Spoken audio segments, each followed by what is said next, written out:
Hey guys, welcome back to my channel. In today's video, I'll be showing you guys how I bleach my own custom shirt. Keep in mind this is my first time, so I will be, learning through the way. So I drew my sketch on my Surface Pro and I'm transferring that onto my overhead. That way I can move the size around and the placement, and it just makes it easier for me. You don't have to use an overhead, you can just free draw it, but that's up to you.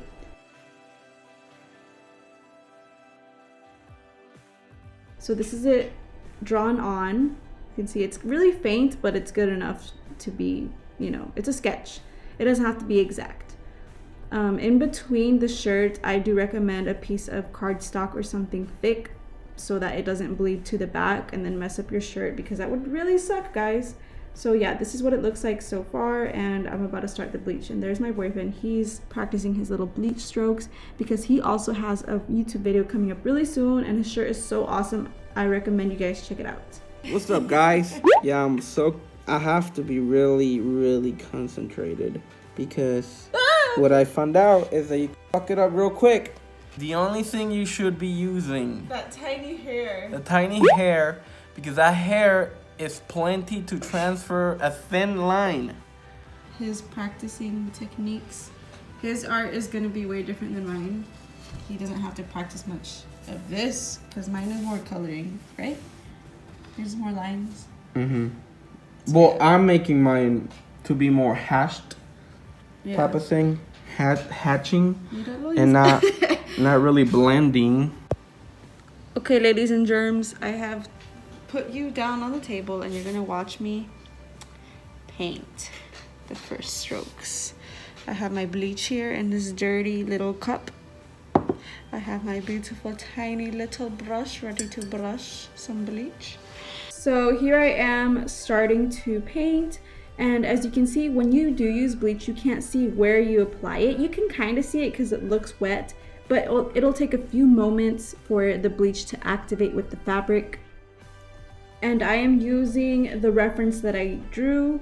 It's on my phone as well, so I'm using that to make sure that I am painting or bleaching onto the right parts of the fabric, because if I were to do this traditionally, I would bleach the spots black, but since the shirt is black, I'm using the black of the shirt to be the black of the spots, if that makes sense. But yes, so work with the fabric, and the lighter you want the color to be, the more bleach you apply. And montage time. Okay, so as you can see, the technique that I'm using is just like coloring in a coloring book. Okay, so I'll explain to you guys.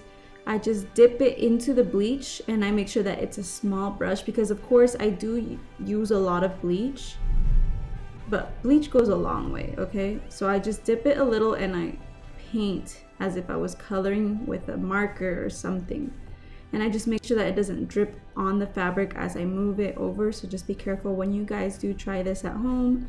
So yeah, I'm just painting it slowly, little by little, making my way through, and once that the fabric and the bleach react, you will see the parts that you kind of miss. So just go back in there and color that in. It's not a big deal. And now I'm just doing the spots this time. As you can see, I wasn't doing the spots earlier, but I am now. And the reason that I chose to switch up the technique is so that the shirt kind of diffuses and fades slowly into the fabric. You know what I mean? So I don't want it to be just like a stark drawing. I want it to fade out a little, but that's just my own choice. If it's confusing to you guys, I'm sorry. But yeah, this doesn't have a reference. This is just me dabbling and playing around with the bleach at this point. I got pretty comfortable with it, so yeah. Later that same evening. So the way that I made it finish off, I kind of need to fix this right here. I'm gonna fill this in a little bit. I'm working with the color of the shirt. The spots on the cat are black, so I made sure that the spots on the shirt were black. Clearly right here, it is no longer black. The spots on the cat are bleached. And I did that little transition here. Instead of bleaching it all into like a stark end, I could continue with this technique throughout the sleeve and just end it, but I feel like it just looks cooler. It just adds a little bit more character to it if it fades out and it kind of like switches right here. So that's what I did. Of course, it's not perfect, but right here I also added little splotches just so that it kind of diffuses itself. I'm gonna add a little bit more here. And I'm gonna fix that because I really don't like how there's still a gap right there. So I'm gonna blend upwards right here. Just leave it at that. This is the final shirt. I'll put it on real quick and I'll show you guys what it looks like. 5 minutes later. My shirt is dirty, by the way. This isn't bleach. This is food that I did wear this recently. I haven't washed it yet because I was gonna bleach it again. So it's a pretty big shirt. I got an adult small in Hobby Lobby. So I'm just gonna fold this, and this is what she looks like. I'm gonna make sure that I wash it before I actually wear it because I don't wanna irritate my skin.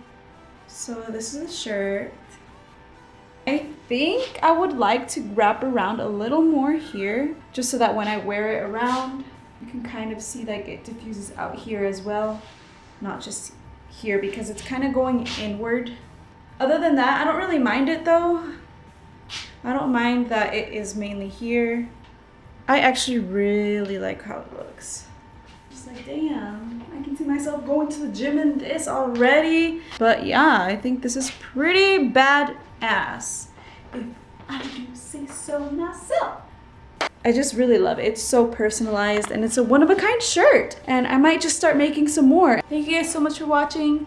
I really enjoyed making it. I hope you guys enjoyed watching, and I'll see you guys in the next one. Bye!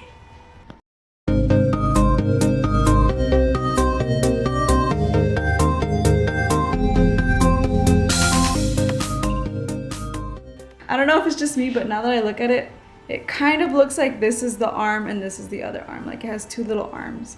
Doot doot.